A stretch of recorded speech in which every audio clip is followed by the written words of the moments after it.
Hello दोस्तों, आज के वीडियो का टॉपिक है स्टरलाइजेशन। तो स्टरलाइजेशन क्या है, कहाँ काम होता, इसका प्रयोग कहाँ होता है, हॉस्पिटल में हम स्टरलाइजेशन कैसे करते हैं और कितनी टेक्निक्स का स्टरलाइजेशन में यूज़ होता है, ये हम जानेंगे आज के वीडियो में।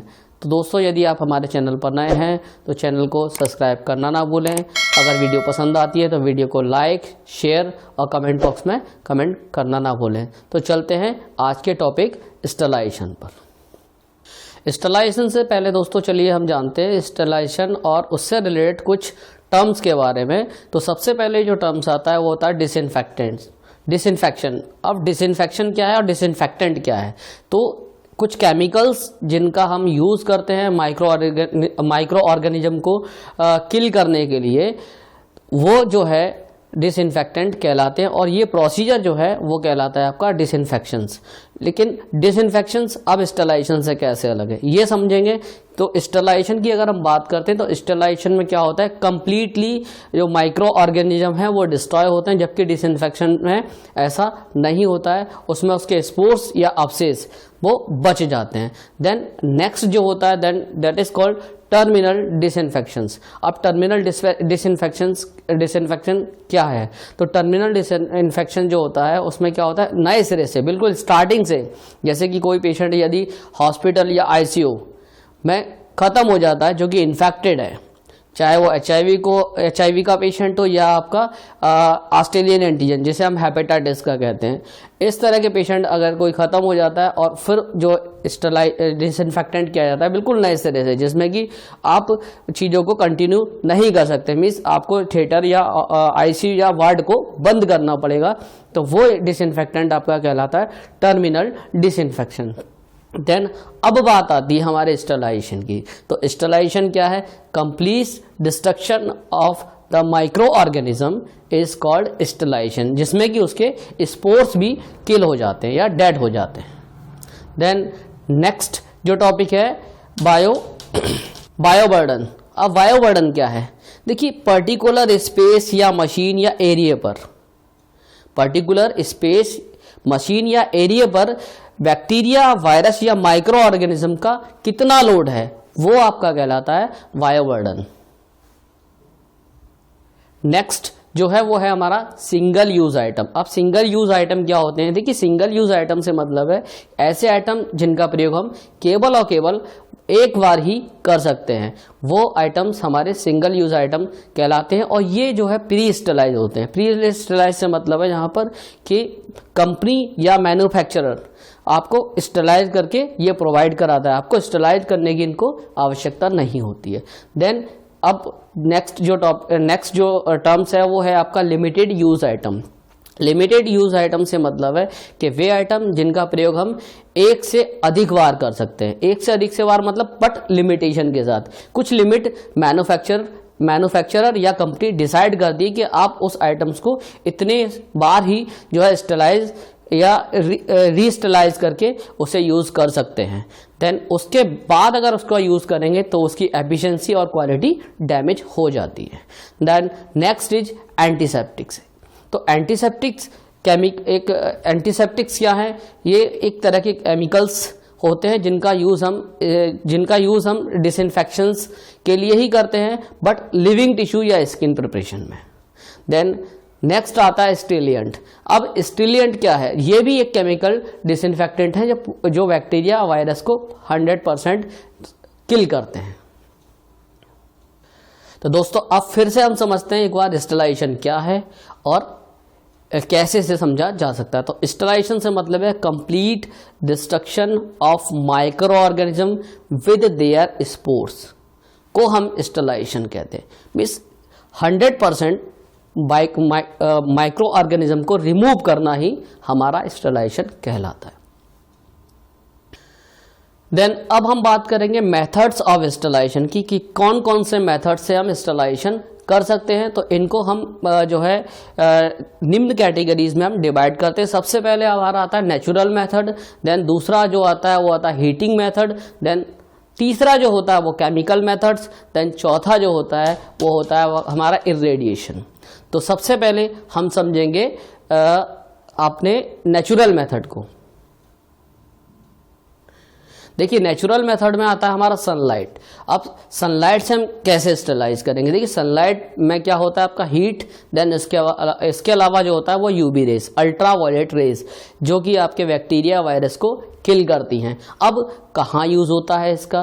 तो यूज़ जो है वो होता है हमारे, जैसे हम मैट्रेस को धूप में सुखाना है, देन इसके अलावा पिलो कवर है, ब्लैंकेट्स हैं, ये सारी चीज़ों को स्टरलाइज करने के लिए हम क्या करते हैं? सनलाइट या नेचुरल मेथड जो है उसका यूज़ करते हैं। देन अब आते हैं हम हीटिंग में। तो हीटिंग में सबसे पहला और सबसे पारंपरिक जो मेथड है वो है हमारा बॉइलिंग।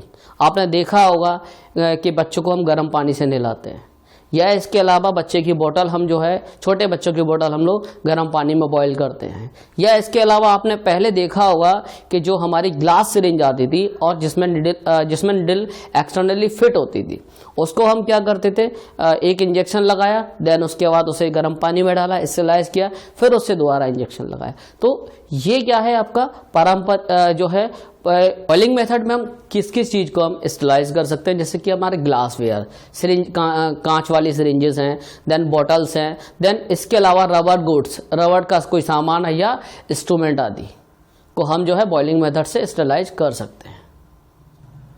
देन नेक्स्ट जो मेथड है वो आपका हीटिंग में है hot air oven. Hot air oven just आपके घर में जैसे ओवन होता है वैसा ही एक जो है मशीन होती है जिसमें हम चीज़ों को स्टरलाइज करते हैं। इसमें क्या होता है 160 डिग्री सी पर हम सामान जो है गुड्स या जो भी सामान है हमारे या इंस्ट्रूमेंट्स हैं उनको हम अंदर रखते हैं और लगभग 1 से 1.5 घंटे तक हम इसमें स्टरलाइज कर सकते हैं। अब इसमें क्या क्या चीज़ें हम स्टरलाइज कर सकते हैं? देखिए इसमें स्टरलाइज कर सकते हैं हम टेल्कम पाउडर, जार्स, आई इंस्ट्रूमेंट, शार्प इंस्ट्रूमेंट आदि को हम ड्राई हीट या हॉट एयर ओवन से स्टरलाइज कर सकते हैं। देन नेक्स्ट जो हीटिंग में मेथड्स है वो है हमारा जो है ऑटोक्लेव। देखिए ऑटोक्लेव स्टरलाइजेशन को हम सबसे सुप्रीम स्टरलाइजेशन की कैटेगरी में रखते हैं। Steam under pressure. Steam under pressure से मतलब है कि स्टीम को हम एक फिक्स प्रेशर पर इंस्ट्रूमेंट के अंदर इंसर्ट कराते हैं, जिससे कि हमारे इंस्ट्रूमेंट हैं, देन इसके अलावा लिनन्स हैं, देन और भी सामान है वो स्टरलाइज होते हैं। और इसमें जो टेम्परेचर जो रहता है वो रहता है डिफरेंट चीज़ों डिफरेंट ऑटोक्लेव्स का टेम्परेचर डिफरेंट रहता है। ये मैन्युफैक्चरर सेट करके देते हैं। देन प्रेशर भी वही सेट कर सकते हैं। हमारे हाथ में केवल और केवल जो रहता है वो टाइमिंग रहती है। टाइमिंग को घटा या बढ़ाकर हम उसकी एफिशिएंसी या क्वालिटी को इंक्रीज कर सकते हैं। देन अब बात करते हैं हमारे जो है ऑटोक्लेव्स के टाइप्स की। देखिए ऑटोक्लेव्स का टाइप जो होता है वो 2 तरह का होता है। फर्स्ट अगर हम स्ट्रक्चर के अकॉर्डिंग बात करें तो हॉरिजॉन्टल और वर्टिकल। देन अगर उसके हम फंक्शंस के अकॉर्डिंग बात करें तो फंक्शंस में आता है हमारा मैनुअल, सेमी ऑटोमेटिक और फुली ऑटोमेटिक। अब हम देन थोड़ा सा और जानेंगे अपने ऑटोक्लेव के बारे में। तो अभी हम क्या करेंगे कि कोई जैसे हमें कोई भी इंस्ट्रूमेंट या कोई भी चीज़ पकानी है इसके अंदर या स्टरलाइज करनी है तो हमने टाइमिंग हमारा पहले से सेट है, देन प्रेशर भी हमारा पहले से सेट है। देन हम क्या करेंगे, कम से कम इसमें 1 घंटा अच्छे स्टरलाइजेशन के लिए जो मिनिमम टाइमिंग रहती है वो 1 घंटा रहती है। अगर उससे ऊपर आप ले जाते हैं तो उसके क्वालिटी को बढ़ाया जा सकता है। और देन जो टाइमिंग जो डिसाइड करती है कि आप उसमें किस चीज़ को स्टरलाइज कर रहे हैं। अब बात करते हैं हम केमिकल स्टरलाइजेशन की। तो केमिकल मेथड्स की बात करेंगे। तो केमिकल मेथड्स में सबसे पहले जो आती है हमारी वो आती है फॉर्मल्डिहाइड या फॉर्मलिन। फॉर्मल्डिहाइड या फॉर्मलिन का यूज़ हम एज अ प्रिजर्वेटिव भी करते हैं, टिश्यू को जो है सड़ने से बचाने के लिए भी कर सकते हैं, और एज अ अपने ओटी को स्टरलाइज करने के लिए भी हम फॉर्मलिन का यूज़ करते हैं। तो फॉर्मल्डिहाइड या फॉर्मलिन हम मिनिमम जो टाइम पीरियड रहता है वो रहता है स्टरलाइजेशन का 5 से 15 मिनट। प्रोसीजर का। देन उसके बाद हम क्या करते हैं कि सारे जो हमारा ऑपरेशन थिएटर है या हमारा आईसीयू से पूरी तरह से क्लोज कर देते हैं मिनिमम 12 घंटे के लिए। अच्छे स्टरलाइजेशन के लिए हम कम से कम 12 घंटे तक हमें उसे जो है बंद रखना पड़ता है। देन 12 घंटे के बाद हम जो है अपना वर्किंग जो है उसमें स्टार्ट कर सकते हैं। तो यदि दोस्तों आपको वीडियो पसंद आ रही है तो वीडियो को लाइक करें, शेयर करें और कमेंट बॉक्स में कमेंट करना ना भूलें। और यदि आप हमारे चैनल पर नए हैं तो चैनल को सब्सक्राइब करना ना भूलें। तो चलिए नेक्स्ट जो रहेगा वो रहेगा हमारा एथिलीन ऑक्साइड। देखिए एथिलीन ऑक्साइड क्या होता है, केमिकल होता है जो कि जिसका यूज़ किया जाता है ईटीओ मशीन में। अब इसमें कितना जो है परसेंट जो है एथिलीन ऑक्साइड यूज़ करनी है, देन कितना टेम्परेचर रहेगा, ये सब डिपेंड करेगा उसके जो है एनवायरनमेंट टेम्परेचर। और इसमें जो है इसका कंसंट्रेशन वो रहेगा, कंसंट्रेशन सबसे पहला जो है रहेगा कंसंट्रेशन कितनी है। देन इसके अलावा टेम्परेचर जो रहेगा वो 29 डिग्री सी से 63 डिग्री सी तक रहेगा। देन ह्यूमिडिटी जो रहेगी वो रहेगी 30% से लेके जो है 50% तक। देन एक्सपोजर टाइम जो डिपेंड करेगा वो ह्यूमिडिटी और टेम्परेचर पर डिपेंड करेगा। अब इसमें किस चीज़ को हम स्टरलाइज कर सकते हैं, तो इसमें हम स्टरलाइज कर सकते हैं डिस्पोजेबल ग्लव्स को। देन इसके अलावा सिरिंजेस के अलावा लेप्रोस्कोपिक इंस्ट्रूमेंट या एंडोस्कोपिक इंस्ट्रूमेंट। देन इसके अलावा पेस मेकर है, इम्प्लांट्स हैं, कार्डिक कैथेटर्स हैं। देन इसके अलावा और भी ट्रोकार्स हैं, नेबुलाइजर हैं, देन सुचस मटेरियल है, देन राइस ट्यूब वगैरह। ये सारी चीज़ें जो है ईटीओ स्टरलाइजेशन द्वारा स्टरलाइज की जाती है। देन नेक्स्ट जो है वो केमिकल स्टरलाइजेशन का जो मेथड है वो है अल्कोहल। अल्कोहल में जो है यूज़ किया जाता है हम लोग आइसोप्रोपाइल या आपका एथाइल अल्कोहल या आइसोप्रोपाइल हम यूज़ करते हैं। देन इसमें क्या रहता है कि जो परसेंटेज रहती है वो 70 से 90 के आसपास रहती है। अगर उससे कम जो है हम परसेंटेज का अल्कोहल यूज़ करते हैं तो वो एज अ डिसइंफेक्टेंट यूज़ होगा, एज अ स्टिलेंट आपका यूज़ नहीं होगा। ये यूज़ किया जाता है आपका स्किन प्रिपरेशन, इंजेक्शन और स्क्रबिंग के लिए। देन नेक्स्ट जो केमिकल होता है वो होता है आपका फिनॉल्स। फिनॉल्स का यूज़ होता है हमारा जैसे इंस्ट्रूमेंट्स को क्लीन करने के लिए, मशीनरी को क्लीन करने के लिए, चाहे वो आपकी एनेस्थीसिया ट्रॉली हो या इसके अलावा इमेज इंटेंसिफायर हो। इन इत्यादि मशीन्स को हम लोग क्लीन करने के लिए फिनॉल डेरिवेटिव्स का यूज़ करते हैं। देन इसके अलावा मॉपिंग में भी हम जो है फिनॉल्स का यूज़ करते हैं।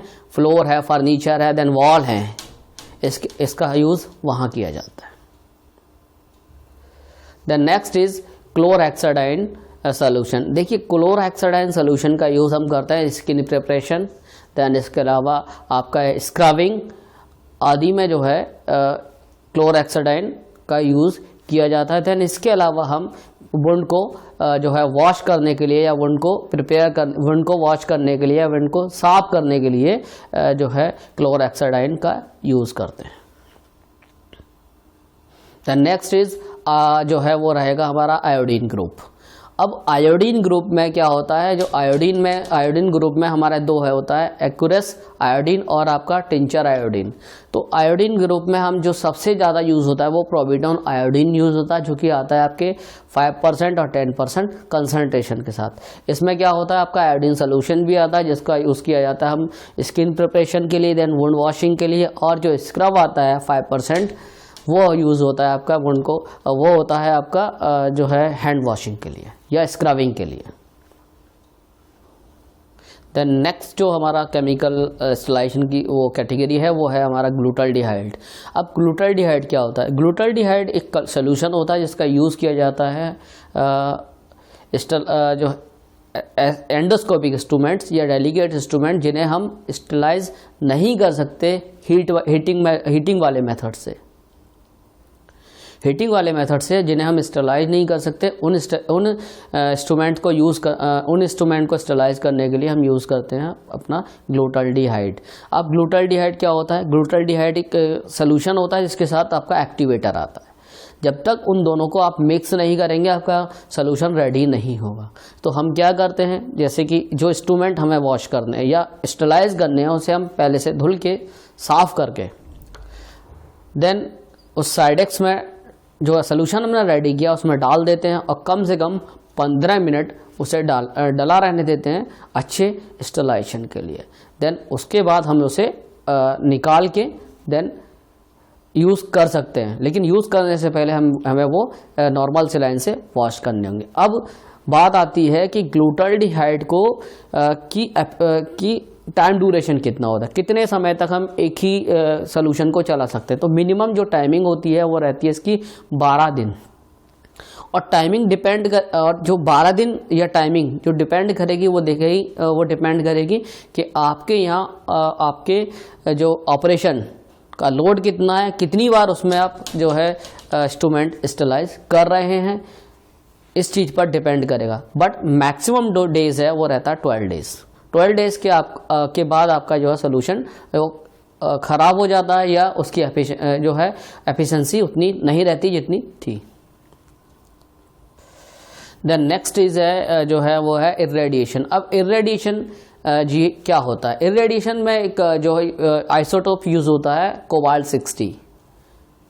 कोबाल्ट 60 आइसोटोप यूज़ होता है जिससे कि आपकी गामा रेडिएशन गामा रेज निकलती हैं, जो स्टरलाइज जिससे हम स्टरलाइज करते हैं, हमारी सिरिंजेस हैं, देन ग्लव्स हैं, देन इसके अलावा आपके स्विचेस मटेरियल हैं, देन एंडोट्रैकियल ट्यूब्स आदि हैं, इनको हम स्टरलाइज या राइस ट्यूब वगैरह हैं, इनको स्टरलाइज किया जाता है। और इसका जो यूज़ है वो आपके ऑपरेशन थिएटर में ना हो करके बड़ी बड़े इंडस्ट्रीज़ जहाँ पर प्लांट होते हैं वहाँ पर इस रेडिएशन का यूज़ किया जाता है।